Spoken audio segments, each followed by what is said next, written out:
everybody, it's Lauren from Bodywork by Lauren Drake, and today I'm going to talk about Reiki. And I just want to start with a little disclaimer that this is obviously a super short little video about a topic that's part of a huge field and is a really sacred practice. So just hold that in your understanding if you're going to stick around. And I want to start with a little bit of history because I think it's important to acknowledge where these things come from. Reiki began as an ancient Tibetan healing practice that was originally reserved only for men who were considered holy at the time. And due to that exclusivity, the information of Reiki kind of got lost for a little while throughout history. And then in the late 1800s, a Japanese man by the name of Mikao Usui, you could say, rediscovered Reiki.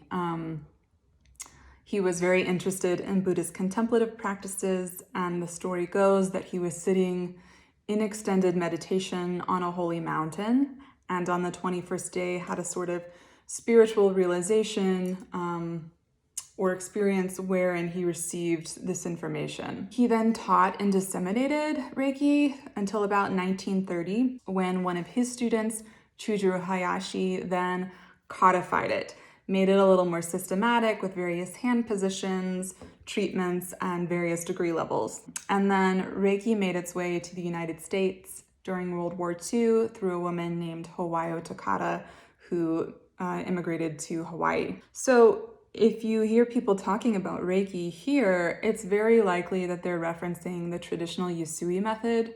Just know that there are very many different lineages of Reiki.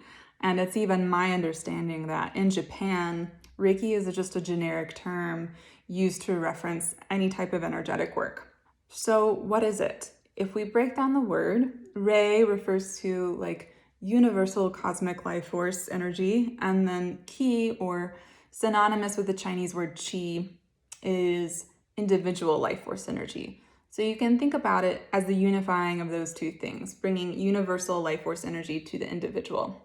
How does it work? So it's essentially a transfer of energy. In a session, the practitioner serves as a conduit through which the energy of Reiki passes to the recipient. The biggest role that the practitioner plays is to stay out of the way. There's no diagnosing or analyzing or channeling of their own energy. It's really just to be a pure channel. And it's said that Reiki has its own intelligence, healing on all levels, whether that's spiritual, mental, emotional, or physical.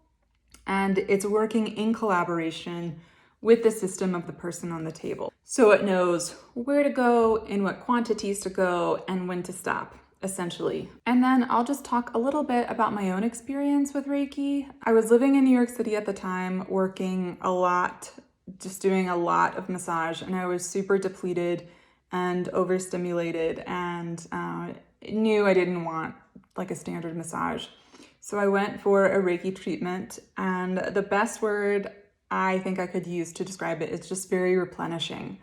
Like, you know how you have the battery image in the top of your phone that gets low and then full again when you charge it? It felt like that. It felt like I had my batteries recharged. But it can feel so many different ways, and it's always unique to the person on the table. It's usually very relaxing.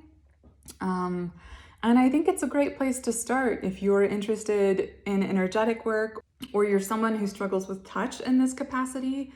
Reiki is super non-invasive. It can be done off body and even at a distance, kind of like I've talked about before.